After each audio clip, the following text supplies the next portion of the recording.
Selamat siang, Prof. Selamat siang, teman-teman.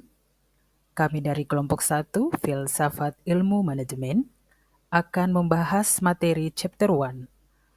Everyone is a philosopher, Philosophy and Management Study. Bersama saya, Maria Kaok, dan rekan-rekan saya, Syam Syuki, Ani Sirojudin, Abu Hasan Ahmad, dan terakhir, Darwin Yopi Kevi.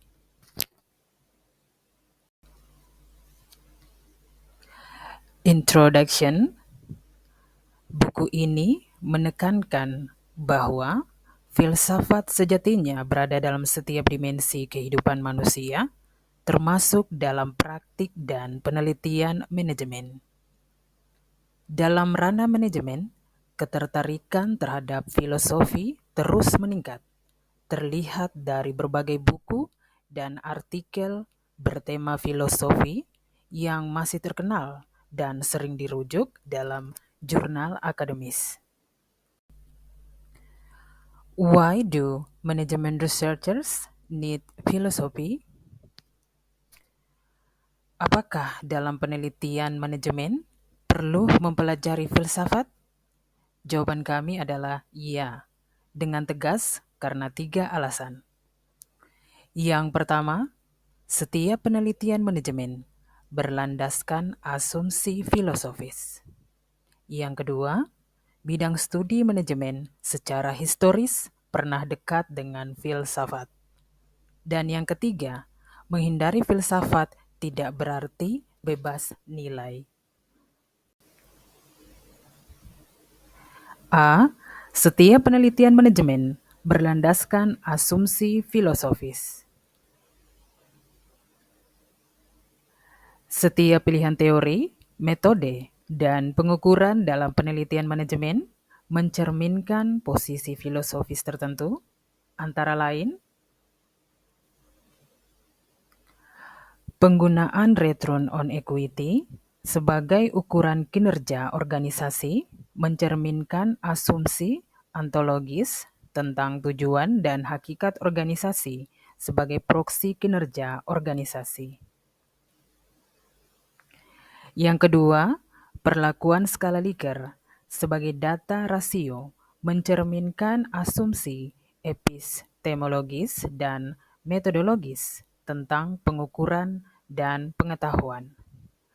Mengemukakan bahwa skala Likert yang merupakan skala interval dapat diperlakukan sebagai skala rasio dalam analisis statistik.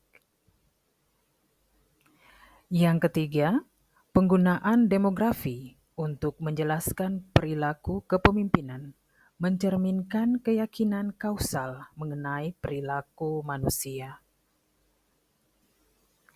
Dan yang terakhir, pandangan bahwa strategi manajerial merupakan sarana pengendalian tenaga kerja mencerminkan asumsi normatif dan kritis tentang kekuasaan dan manajemen.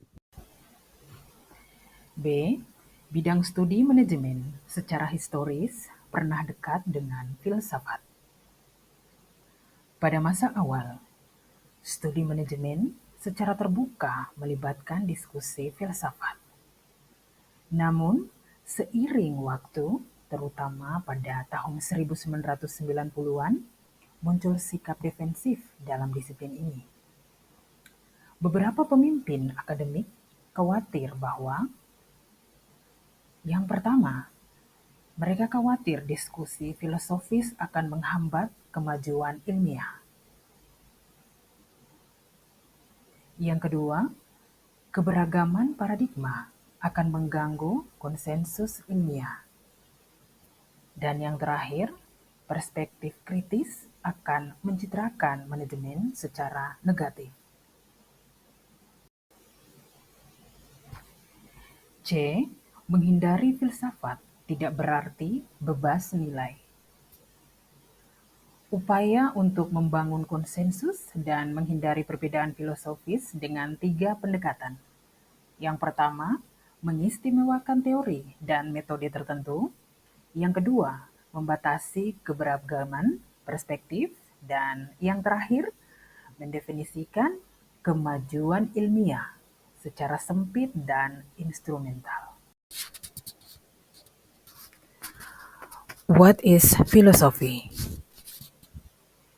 Filsafat merupakan proses berpikir kritis dan reflektif untuk memahami hakikat realitas, pengetahuan, dan nilai-nilai yang mendasari kehidupan manusia.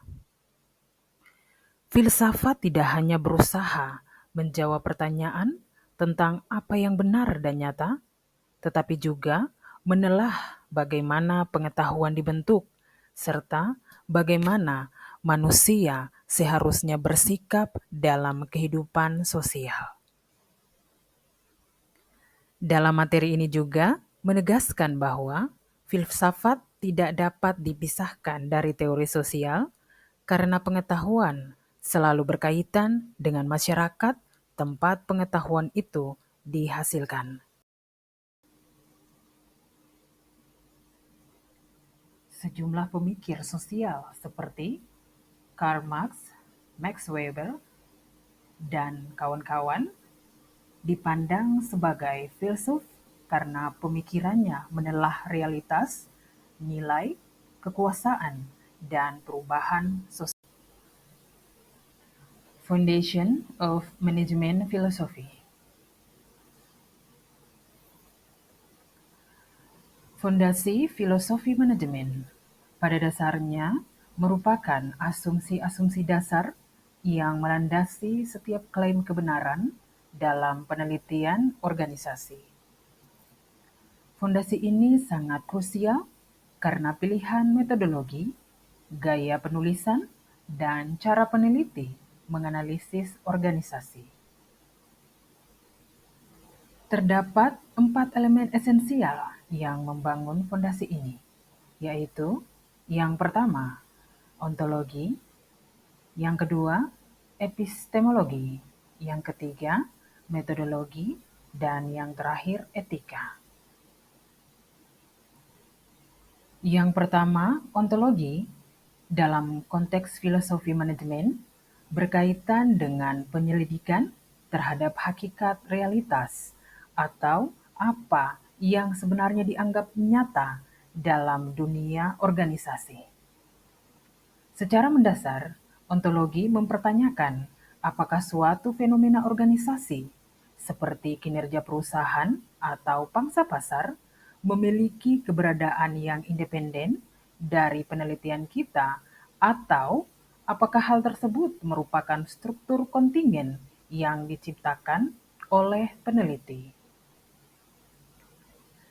Dalam praktiknya, perdebatan ontologis ini terlihat jelas dalam teori institusi, di mana terdapat perbedaan pandangan mengenai apakah sebuah institusi adalah entitas tetap yang tidak berubah atau hasil dari interaksi antara kemauan manusia dan struktur yang membatasi. Foundation yang kedua, epistemologi. Dalam studi manajemen, berkaitan dengan hakikat pengetahuan dan bagaimana pengetahuan tersebut dapat diperoleh serta dibenarkan. Salah satu elemen kunci dalam epistemologi adalah konsep justifikasi, yaitu proses di mana sebuah kepercayaan atau keyakinan dapat dikategorikan sebagai pengetahuan yang sah.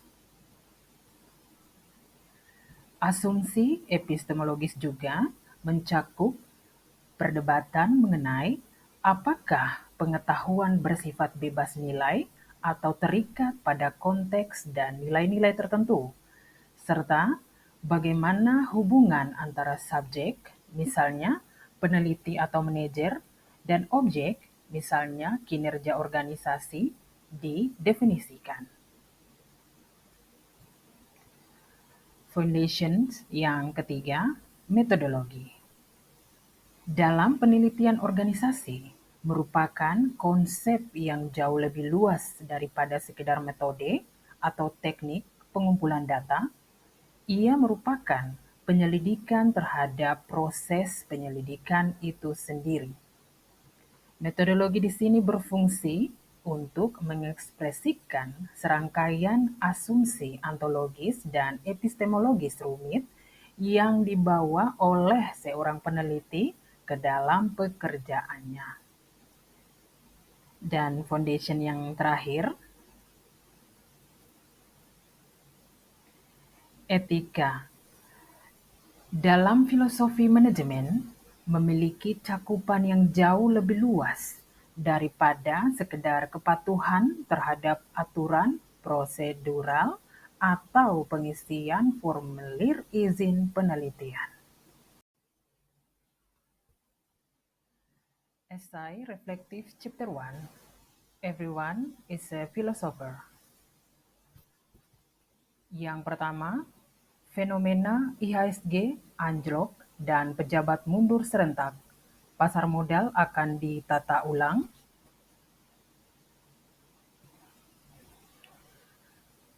Pasar modal Indonesia saat ini tengah menghadapi tantangan serius yang ditandai dengan aksi pengunduran diri secara serentak oleh sejumlah pejabat tinggi di Bursa Efek Indonesia dan Otoritas Jasa Keuangan. Fenomena ini terjadi di tengah gejolak penurunan indeks harga saham gabungan yang dipicu oleh berbagai ketidakpastian ekonomi dan isu tata kelola. Langkah pengunduran diri tersebut bukan sekedar urusan pergantian jabatan administratif, melainkan dipandang sebagai bentuk tanggung jawab institusional di tengah tekanan pasar yang luar biasa. Peristiwa ini menjadi sinyal kuat bagi publik mengenai adanya urgensi untuk mengevaluasi kembali stabilitas kepemimpinan dan kredibilitas otoritas pengawas dalam mengelola pasar modal kita. Sebagai respons terhadap situasi tersebut, pemerintah dan otoritas terkait berencana melakukan penataan ulang secara menyeluruh terhadap ekosistem pasar modal guna mengembalikan kepercayaan para investor. Penataan ini mencakup perbaikan tata kelola, transparansi, serta penguatan pengawasan untuk meredam kepanikan pasar yang berkelanjutan. Bagi kita sebagai pembelajar manajemen, isu ini menjadi momentum penting untuk merefleksikan kembali bagaimana fungsi pengawasan dan kepemimpinan yang solid menjadi jangkar utama dalam menjaga stabilitas ekonomi negara. Krisis ini menegaskan bahwa tanpa adanya kepastian arah dan integritas dari para pengelolanya, pasar akan terus berada dalam pusaran ketidakpastian yang merugikan banyak pihak. Refleksi, kepercayaan sebagai dasar keberadaan pasar modal dan krisis pengakuan terhadap wewenang pimpinan. Dalam diskusi ilmu manajemen, kita seringkali terjebak pada pandangan yang hanya mengukur keberhasilan berdasarkan angka dan data statistik semata. Indeks harga saham gabungan atau IHSG biasanya hanya dianggap sebagai deretan angka yang menunjukkan nilai pasar saham. Namun, jika kita merenungkannya lebih dalam, IHSG sebenarnya adalah wujud nyata dari rasa percaya masyarakat. Sebuah fondasi yang berdiri di atas nama baik manusia dan lembaga yang mengelolanya. Fenomena anjloknya IHSG yang disertai dengan mundurnya para pejabat OJK dan BI secara bersamaan pada awal 2026 merupakan sebuah kejadian luar biasa dalam manajemen yang mengandung banyak pelajaran berharga. Peristiwa ini mengajak kita untuk merenungkan 3 hal utama. Yang pertama, manajemen sebagai praktik etika dan tanggung jawab. Sebagai pembelajar manajemen, kita seringkali terjebak dalam pemikiran bahwa tugas utama manajemen hanyalah soal mengatur sumber daya atau teknik untuk mencapai target tertentu. Namun, fenomena pengunduran diri pejabat OJK dan BI di saat IHSG anjlok menyadarkan kita bahwa manajemen pada hakikatnya adalah praktik moral dan etika. Kita diajak untuk melihat melampaui sekedar angka kuantitatif, karena IHSG sebenarnya adalah cermin dari kepercayaan masyarakat terhadap kredibilitas sebuah institusi.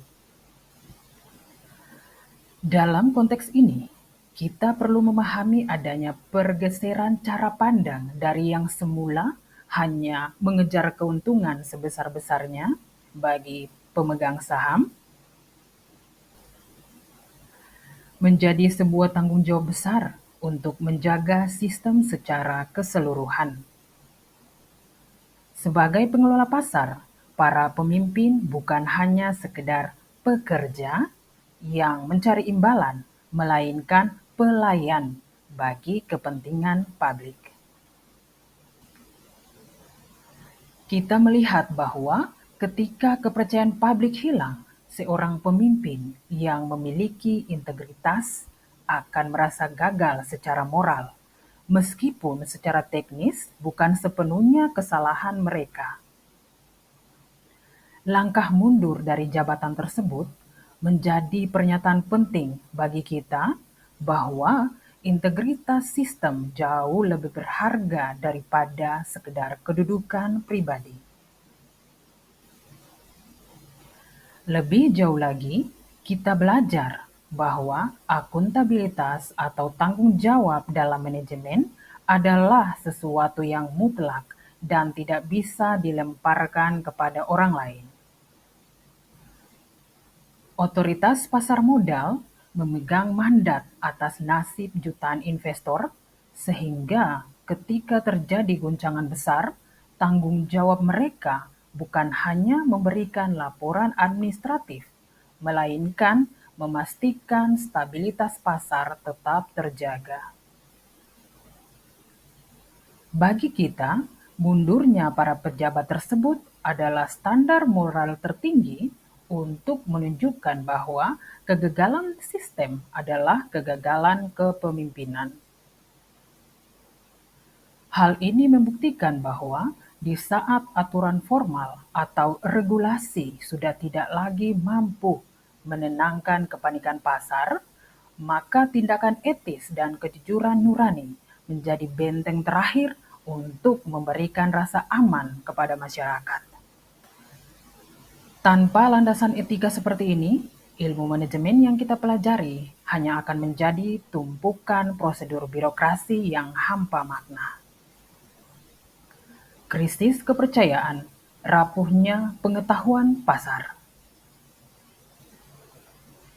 Sebagai pembelajar manajemen, kita menyadari bahwa pasar modal bukan sekedar tempat transaksi fisik, melainkan sebuah ekosistem informasi. Kita melihat bahwa investor tidak bertindak berdasarkan kenyataan yang mutlak, melainkan berdasarkan cara mereka memahami informasi yang ada. Ketika kepercayaan itu runtuh, terjadilah apa yang kita sebut sebagai krisis pengetahuan, di mana informasi tidak lagi dianggap sebagai sebuah kebenaran oleh publik. Dalam ilmu manajemen keuangan, kita mengenal gagasan bahwa harga saham seharusnya sudah mencerminkan semua informasi yang tersedia. Namun, kita belajar bahwa keakuratan ini sangat bergantung pada kepercayaan kita terhadap sumber informasi tersebut. Ketika para pejabat otoritas mundur di tengah kekacauan, Sumber pengetahuan utama pasar sedang goyah, sehingga investor kehilangan pegangan untuk menentukan nilai aset mereka. Bagi kita, angka IHSG saat ini bukan lagi sekedar statistik, melainkan cermin dari kebingungan kolektif para pelaku pasar. Kita juga mempelajari bahwa setiap tindakan manajemen sebenarnya adalah sebuah tanda atau sinyal bagi orang lain. Pengunduran diri pejabat tinggi merupakan pesan negatif yang sangat kuat bagi para investor. Sejarah menunjukkan bahwa pasar seringkali bereaksi lebih keras terhadap ketidakjelasan arah kebijakan daripada terhadap penurunan ekonomi itu sendiri. Peristiwa mundurnya para pejabat secara bersamaan menciptakan ketimpangan informasi yang luar biasa, sehingga investor bertanya-tanya tentang rahasia apa yang tidak mereka ketahui. Ketidaktahuan ini memicu kepanikan massal, di mana menjual saham jadi satu-satunya cara bagi investor untuk melindungi diri dari kebenaran yang tidak mereka pahami.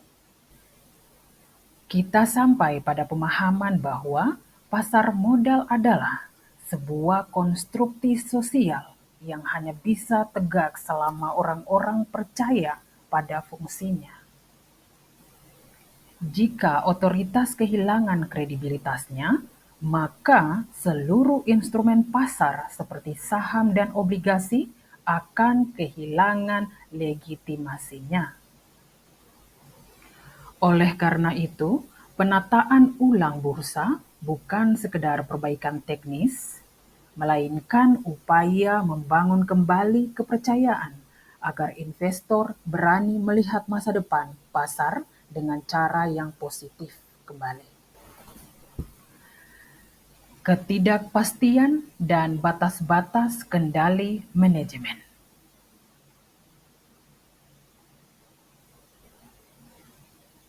Sebagai pembelajar manajemen, kita seringkali terjebak dalam pemikiran bahwa segala sesuatu dapat dikendalikan sepenuhnya jika kita memiliki rencana yang matang. Namun, krisis IHSG yang terjadi pada periode 2024 sampai 2026 membuktikan bahwa manajemen memiliki batasan nyata saat berhadapan dengan kerumitan situasi global. Kita perlu mengubah cara pandang dari yang semula melihat pasar seperti mesin yang teratur, di mana satu bagian rusak bisa langsung diganti, menjadi pemahaman bahwa pasar adalah sistem yang sangat kompleks dan saling terhubung. Tekanan dari luar seperti kenaikan suku bunga internasional, ketegangan politik antar negara, hingga kebijakan luar negeri yang tertutup merupakan variabel yang berada di luar kendali otoritas kita. Oleh karena itu, kita belajar bahwa tugas manajemen bukan lagi sekedar mengontrol hasil akhir, melainkan bagaimana membangun ketahanan agar sistem tetap kuat menghadapi guncangan. Pengunduran diri para pejabat tersebut menunjukkan kepada kita bahwa ketika sebuah sistem mencapai titik kekacauan yang paling dalam, cara-cara manajemen yang biasa kita gunakan akan mencapai batas maksimalnya. Kita juga mempelajari bahwa perubahan kecil di satu tempat bisa memicu dampak besar di tempat lain, seperti jatuhnya IHSG di awal 2026 yang sebenarnya merupakan kumpulan dari berbagai ketidakpastian yang tidak terkelola dengan baik. Batas kendali manajemen terlihat sangat nyata ketika kebijakan anggaran dan keuangan yang biasanya ampuh tidak lagi mampu menahan keluarnya modal dari pasar. Ini menjadi pengingat bagi kita bahwa manusia tidak pernah benar-benar menguasai pasar sepenuhnya. Kita hanya berusaha menavigasi atau mengarahkan arus di dalamnya. Tugas utama seorang pengelola bursa atau pimpinan bukanlah menghilangkan ketidakpastian, karena hal itu mustahil dilakukan, melainkan menghadirkan kepastian arah kebijakan. Meskipun kita tidak bisa mengatur ekonomi dunia, hal-hal seperti konsistensi aturan dan kredibilitas lembaga adalah hal yang wajib berada di bawah kendali manajemen. Kita melihat bahwa krisis seringkali terjadi bukan karena guncangan global itu sendiri, melainkan karena para pengelola di dalam negeri ikut kehilangan arah dan terjebak dalam ketidakpastian tertentu. Demikian presentasi dari kami kelompok 1. Kami memberikan kesempatan kepada rekan-rekan yang mau memberikan pertanyaan atau mau memberikan masukan kepada kelompok kami. Waktu disilahkan. Terima kasih, selamat siang.